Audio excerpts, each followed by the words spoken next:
Aujourd'hui, jeudi 12 janvier 2023, mesdames et messieurs, bienvenue à la grande édition de l'information du soir sur ETélé. Nous commençons bel et bien par cette cérémonie de présentation de vœux à la présidence de la République, traditionnelle donc cérémonie solennelle de présentation de vœux en début de chaque année. Les corps constitués de la nation, institution de la République, corps diplomatique accrédité au Bénin, forces de sécurité et de défense, ont échangé donc en matinée de ce jeudi 12 janvier 2023 leurs vœux du nouvel an avec le président de la République, chef de l'État, chef du gouvernement, Patrice Talon.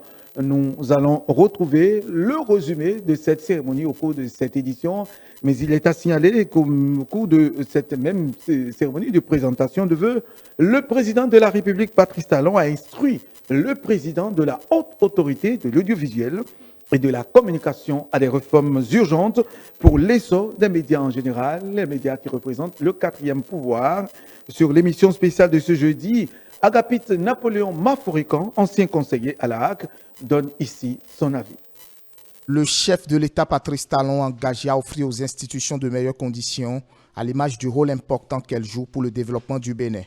Lors de la présentation de vœux aux institutions de la République, il a de façon particulière instruit le président de la haute autorité de l'audiovisuel de la communication RAC pour des réformes urgentes dans le domaine des médias. Je voudrais assigner une mission particulière à la haute autorité de l'audiovisuel et de la communication, celle d'engager des consultations sérieuses avec les acteurs de la presse nationale afin de proposer au gouvernement, assez vite, les axes d'une réforme ambitieuse et pertinente du secteur. Personne n'ignore, en réalité, que le secteur des médias au Bénin mérite une thérapie d'envergure pour favoriser l'avènement de véritables entreprises de presse dans lesquelles les professionnels bénéficient de conditions de vie décentes pour cesser d'être exposés aux vices, à la précarité et à l'incertitude du lendemain. Saluant cette volonté du président de la République, Agapit Napoléon Maforican, cet ancien conseiller à la haute autorité de l'audiovisuel et de la communication, partageant l'analyse du chef de l'État de la situation de la presse béninoise, a invité les professionnels des médias à réfléchir pour refonder et relancer la protection du journaliste au Bénin. Lorsqu'on parle médias, je suis plus consultant, je suis partie prenante parce que là, honnêtement, c'est un peu mon champ. Comme je l'ai dit toujours, j'ai préparé, organisé les états généraux, présider les états généraux, présider le suivi, la mise en œuvre des chantiers. Je suis toujours concerné par l'évolution de cette profession. Je suis revenu dedans, je croyais être parti. Je suis revenu depuis 4 ans, j'y suis, j'y prends du plaisir, mais je mets déjà toujours des conditions dans lesquelles on évolue. Regardez, pendant ces campagnes électorales, on a les médias, si ce n'est pas ce que la HAC a négocié comme contrat pour qu'on diffuse les débats, les messages. Aucun parti, en tout cas nous ici, au niveau de ETélé, aucun parti n'a mis un copec. Et pourtant, ils vous invitent, même le jour même, ils vous invitent à venir couvrir. Ils vous invitent, mais à 1h, on dit, bon, on couvre, mais aucun, un copec, ils ne mettent. Mais c'est les premiers qui vont dire, ah, les médias sont parce que tout le monde veut les médias. Personne ne veut payer le service des médias. On va dire, non, mais nous prenons en charge le PRDM. Donc, et justement, c'est une profession PRDMisée. Ça ne peut pas continuer comme ça. Et ça, c'est la classe politique. Là, c'est toutes les corps continuels qui pratiquement font de ça. Et comme le marché publicitaire n'existe pas, vous voyez, aujourd'hui, avec les web radios, web télé, tout le monde y va. Même avec 20 000, 25 000, ils y vont. Mais une télévision privée comme la nôtre, c'est lourd. C'est du matériel déployé. Et Canal+, Canal 3, Gol et autres, et Carrefour TV, tout le monde sait que la télé. Moi, je l'ai découvert tardivement. Je ne suis pas de la télé, mais je découvre. Mais la presse écrite aussi. Alors, quelle doit pouvoir être la nouvelle architecture des médias? Ça, on ne peut pas continuer comme avant. Sans journaux, c'est trop. On n'en a pas besoin.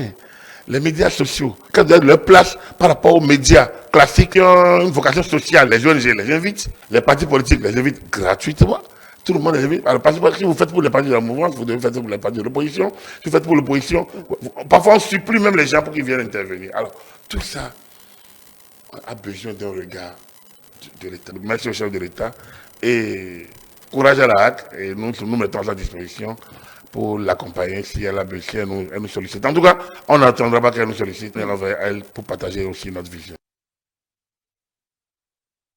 Le président en exercice de la communauté des États de l'Afrique de l'Ouest, CEDEAO, était dans la matinée de ce mercredi 11 janvier 2023 à Cotonou. Oumar Sissoko Embalo a rencontré le chef de l'État béninois, le président Patrice Talon.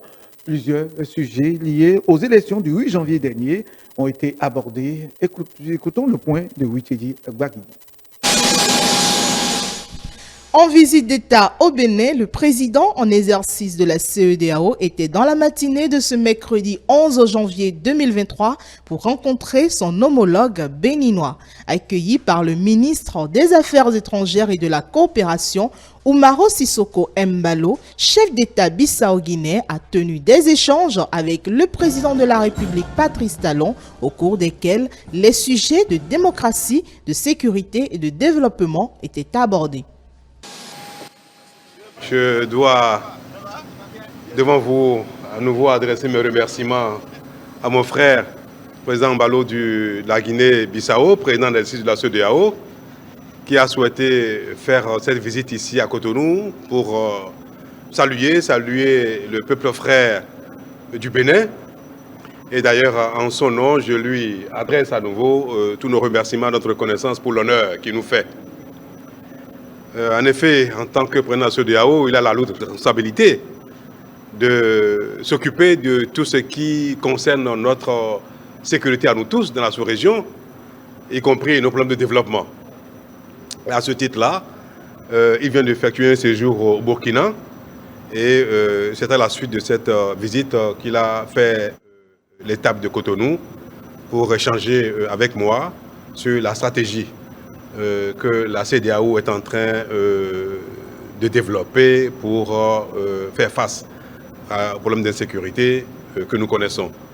L'hôte du président Talon a félicité le Bénin pour la tenue effective des élections législatives du 8 janvier dernier. Une élection dont les résultats provisoires étaient en cours de proclamation au moment de sa visite.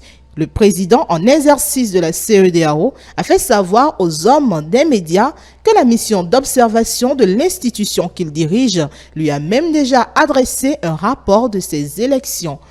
Nous venons de finir les élections.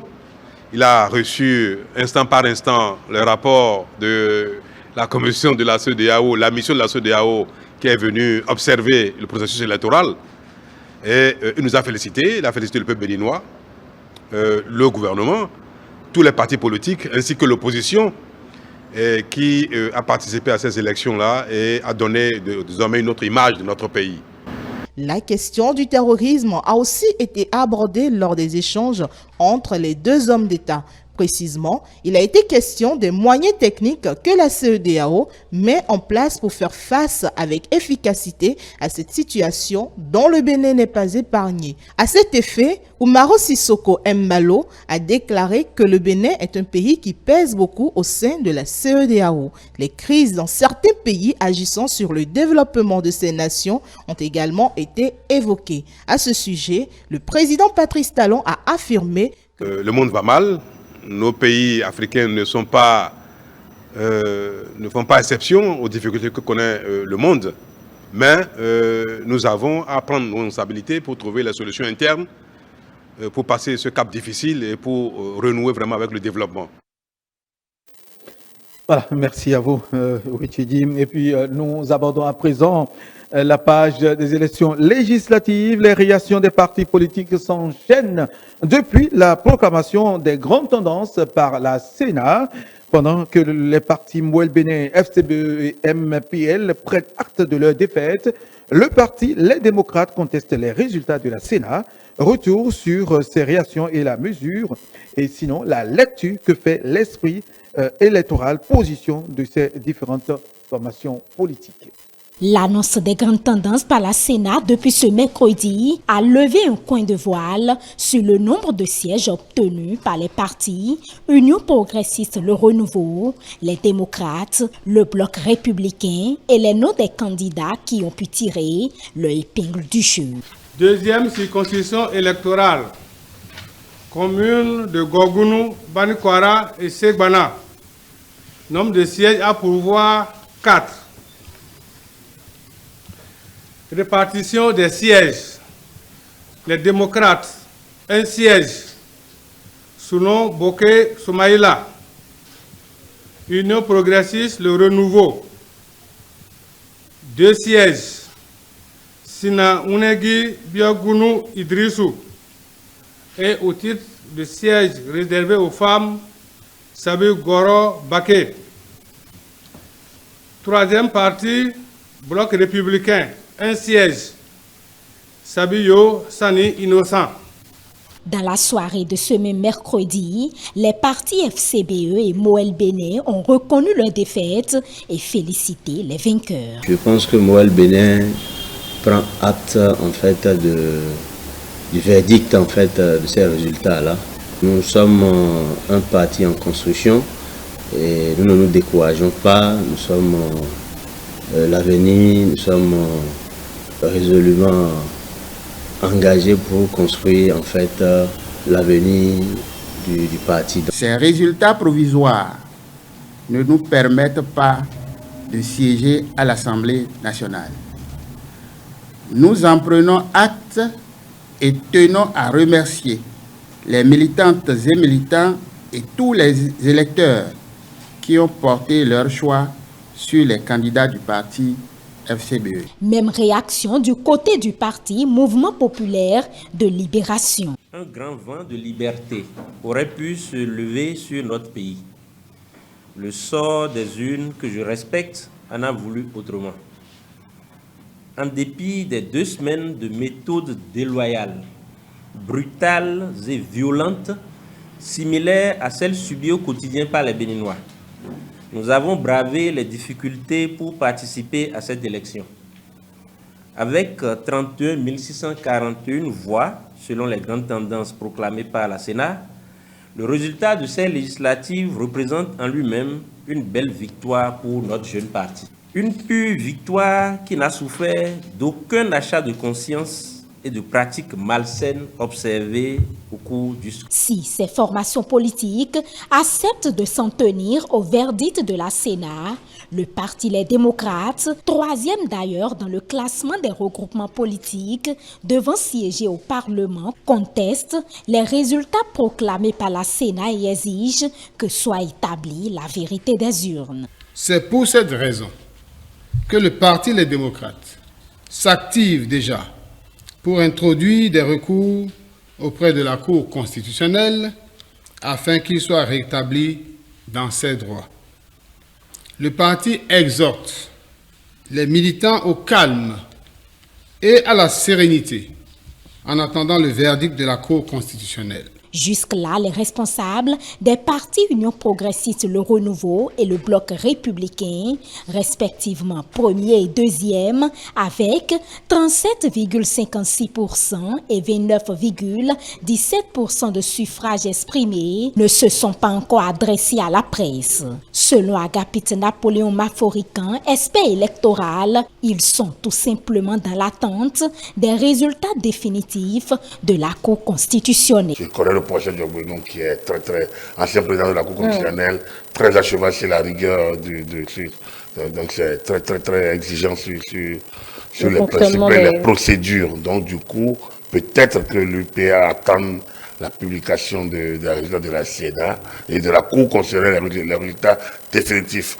L'UPA qui a déjà toutes ces données en main, tout comme le parti Bloc républicain, ils ont leurs données en main, ils sont gagnants, ils n'ont rien à revendiquer sans doute. Saluant la démarche choisie par le Parti Les Démocrates pour se faire entendre, la contestation des 28 sièges après calcul de la Sénat amène l'expert électoral à se demander comment le Parti Les Démocrates peut-il considérer la foule comme électeur. Il y a un brin de responsabilité dans le communiqué que je salue d'abord, c'est le recours aux institutions. Donc vous voyez, il y avait avec la foule derrière, mais combien sont électeurs? Combien de gens sont sortis dans les urnes? Ils disent que partout, ils ont parlé le peuple là. C'est qui le peuple? C'est la meute derrière vous. Tout ça là, ça n'a pas de visage. Je pense que tout le monde connaît. Tout le monde a les données. Et bon, s'ils ont d'autres données, ils n'ont qu'à les sortir. Mais il me semble que la Cour ne peut pas donner autre chose. La Cour peut faire de petits ajustements. Mais ce qui est déjà l'heure 28 sièges, c'est déjà beaucoup gagné. Pour ceux qui n'avaient pas été aux élections il y a 3 ans, ils ont damné le pion au FCBE. Ils ne voient pas, 24% au niveau des suffrages exprimés, c'est énorme, c'est beaucoup. Les résultats définitifs sont attendus dans la soirée de ce jeudi. Merci à vous, Célia Quadenou. Vous l'aurez compris, c'était donc la lecture de l'aspect électoral Agapit Napoléon Maforican par rapport à la position des partis politiques. Il faut le rappeler déjà, Mouel Bénin, FCBE et MPL ont pris acte de leur défaite, tandis que les démocrates contestent déjà les résultats provisoires annoncés par la Sénat. Affaire à suivre donc. Et puis, par rapport à cette proclamation des grandes tendances des législatives du dimanche dernier, certains citoyens et membres de partis politiques de la cité des Kogourou, Parakou, là nous sommes environ 450 km de Cotonou, et ils nous livrent ici leurs impressions. Donc, ils lancent aussi un appel à l'endroit de la nouvelle législature à installer. Après la proclamation des résultats, nous pouvons dire que les résultats au niveau de la 8e ne sont pas reluisants pour notre parti. Toutefois, les résultats sur le plan national placent notre parti premier. Et à ce titre, nous pouvons dire que ces résultats viennent nous soulager. Donc, on peut se réjouir de ce que notre parti vient confirmer sa place de première force politique dans le pays. Donc, je salue toutes les populations béninoises et j'invite les militantes et les militants de l'Union progressiste Le Renouveau à être sereins. Je crois que nous avons encore du travail dans la 8e parce que nous devons faire en sorte que les fois à venir, notre contribution au résultat national s'améliore. Donc, j'invite tout le monde au travail. À l'endroit de ces autres partis, c'est de ne pas se décourager. La compétition, c'est toujours ça. Et vous savez, nous sommes dans un système partisan qui veut que les partis soient véritablement forts et qu'ils soient représentés sur toute l'étendue du territoire. Bon, si les 10% ne sont pas au rendez-vous cette fois-ci, je crois qu'ils ont à travailler, s'implanter dans toutes les communes, voire tous les arrondissements de notre pays, comme l'Union progressiste Le Renouveau, afin qu'ils puissent avoir les 10% déjà à partir de 2026. Et pour les partis qui ont 10%, je voudrais dire à l'endroit de ces partis que c'est l'heure de la construction donc, de notre pays qui est arrivé. Il nous faut donc une assemblée constructive, une assemblée qui contribue donc à la construction de notre nation comme le fait le gouvernement de notre chère République. Bon, la proclamation, je suis contente. Je suis contente parce que est-ce que les démocrates savaient qu'ils allaient venir voter? Donc comme Dieu a fait qu'ils sont derniers, qu'est-ce que demain ne seront pas premiers? Donc ils n'ont qu'à se mettre la main dans la main et accepter le résultat de la Sénat. Il ne faut pas qu'il fasse des discussions, des critiques par-ci, par-là, et que la tension va monter dans le pays. Ce n'est pas bon. Nous sommes tous béninois, nous sommes tous des frères et on doit rester. Quand les députés seront installés, ils n'ont qu'à bien faire. Surtout nous les pauvres, qui ne sont pas comme eux, ils n'ont qu'à nous aider. On a beaucoup d'enfants en chômage. Nous avons nos mamans dans des villages qui n'ont même pas de puits. Nous avons des enfants à la maison qui ne vont plus à l'école à cause du manque de moyens des parents. Donc ils n'ont qu'à savoir comment ils peuvent nous aider. Je remercie Monsieur le Président d'avoir permis à l'ancien président de participer à ces votes. Je demande aux députés qui seront bientôt installés de penser aux jeunes, de penser à notre développement, à notre épanouissement. Parce que nous sommes diplômés, nous sommes à la maison encore avec les parents, nous dépendons encore des parents. Vraiment, c'est pas trop bon. Les députés qui seront installés, la première des choses, c'est de voir comment d'abord accompagner le peuple à la base. Parce que, je vais vous dire une chose, le ventre affamé n'a point d'oreille. Beaucoup de personnes se sont retrouvées aujourd'hui chômeurs. Beaucoup de Béninois se sont retrouvés emprisonnés, leurs familles meurent, les enfants meurent. Et d'autres n'ont même pas de para pour 100 francs. Donc ce que nous espérons, c'est que l'homme soit au-dessus de tout et non l'argent. Très bien. Une équipe de notre rédaction s'est également rapprochée des étudiants de quelques universités de Cotonou et d'ailleurs. Eux qui étaient dans les unes dimanche dernier, c'était juste après l'annonce des grandes tendances par la Sénat. Voici ce qu'ils ont confié à l'équipe. C'était mon baptême de feu, donc en tant que citoyen, j'ai accompli mon devoir d'aller voter le parti de cœur pour participer à l'élection des députés qui vont nous représenter à l'Assemblée nationale. Mon parti figure parmi les partis qui ont été retenus pour les législatives et aussi après les résultats, j'ai été satisfait. Et aussi, quels que soient les résultats, bon, en tant que citoyen, il faut essayer d'accepter parce qu'on doit accepter ce qui est bon pour notre patrie. Et les partis qui ont participé aux législatives, que ce soit de l'opposition ou de la mouvance, sont des partis qui sont en conformité avec la loi et la Constitution. Donc, quel que soit le résultat des élections, il faut l'accepter. Et aussi, c'est aussi ça, être un bon citoyen.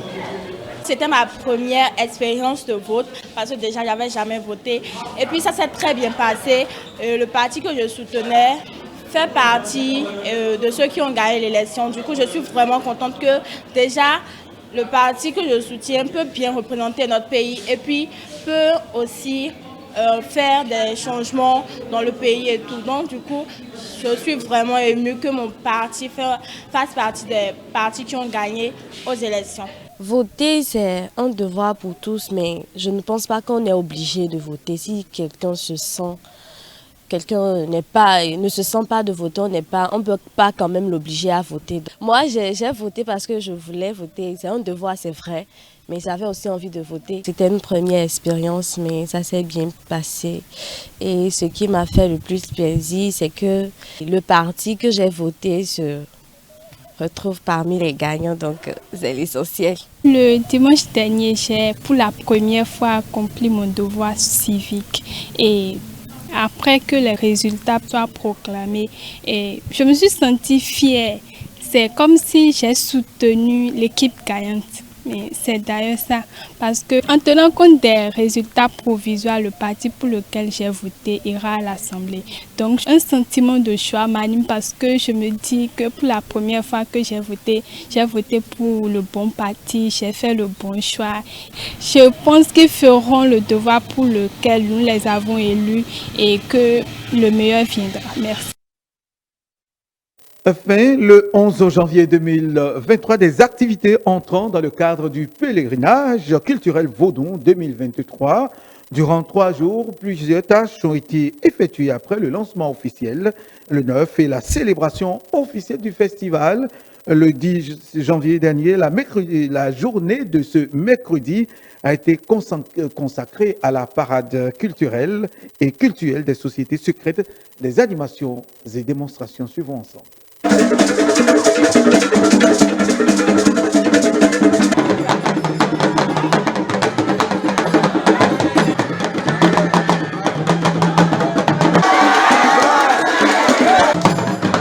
Nous sommes les revenants. Les masques que nous avons sont les masques des différents revenants et des différents ancêtres que nous sommes. Parce que nous sommes toute l'Afrique. Nous sommes Ibo, nous sommes Fon, nous sommes Yoruba, nous sommes tout couleur, nous sommes Bambara. Nous sommes toute l'Afrique. Et toute l'Afrique est à l'intérieur de nous et toute l'Afrique vibre en nous et toute l'Afrique est dans notre ADN. Et c'est en tant qu'enfants légitimes et héritiers que nous sommes ici. C'est ainsi que se referme cette deuxième édition du pèlerinage culturel Vaudon. Plusieurs délégations venues de la Martinique, des îles des Caraïbes et de la France sont venues soutenir l'événement. En tant que vaudouvi, je crois que c'est important aussi de renouer avec ce vaudou différent puisqu'il est à l'origine de ce que nous pratiquons dans la Caraïbe ou les Antilles ou ailleurs dans le monde d'ailleurs. Donc reconnecter avec cette façon d'être, de faire, de vivre en tant que vaudou. Cette liberté d'exprimer qui on est profondément dans nos pratiques ancestrales, c'est précieux. Il faut tout faire pour ne pas perdre ce droit d'exister, de vivre, de dire qui on est, de faire parler nos ancêtres, de les laisser s'exprimer à travers nous pour qu'un jour, tous les afro-descendants, tous les Africains de partout, tous les fils de Kama, les filles de Kama, puissent éventuellement, haut et fort, reprendre leur flambeau de puissance, de gloire, d'exister. C'est avec un immense plaisir, comme je dis, que vous retrouvez les cousins et cousines qui sont restés sous la terre natale. Et vous m'excusez de ne pas pouvoir m'exprimer en langue fond parce que ça fait très longtemps que je suis parti et j'ai oublié. Il y a plus de 400 ans. Donc vous m'excusez bien. Et c'est un grand honneur aussi pour nous de l'accueil qui nous a été réservé. Démarré le 9 janvier dernier, cet événement permet de promouvoir la culture africaine en général et celle du Bénin en particulier. Oba denide, oba denide. Nèg nagosa nou te perdu a Céline pe chercher oba denide. Nou pral jeter de l'eau pour tirer du feu. Nous pouvons jeter de l'eau pour nous calmer chaleur. De l'eau a tombé, mais quand on arrive là, ça cap garder Dieu voix pour moi. Au bas des idées. Chaque fois revenir sur cette terre, c'est de nous rappeler chaque jour qui nous sommes et de nous inviter à être encore plus fiers chaque jour de qui nous sommes. Les Vaudouvis de Martinique, d'Haïti et d'ailleurs vous remercient.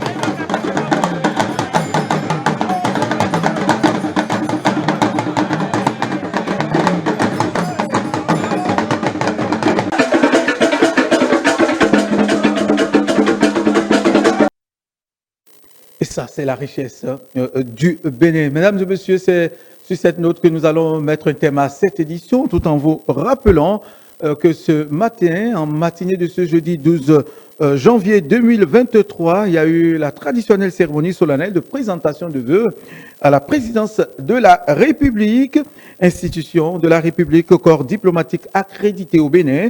Forces de défense et de sécurité ont échangé leurs vœux du nouvel an avec le chef de l'État, chef du gouvernement, le président Patrice Talon. Nous allons retrouver le résumé de cet élément dans nos prochaines éditions. Mesdames et messieurs, merci pour votre attention. Vous qui nous avez reçus sur nos plateformes digitales également, sur notre site internet www.etelebene.com, sur notre page Facebook ETélé en direct, sur notre compte Twitter ETélé Live, sur notre compte, sur notre chaîne YouTube ETélé Bénin et en direct via notre application iOS et Android ETélé Bénin. ETélé avec vous, pour vous.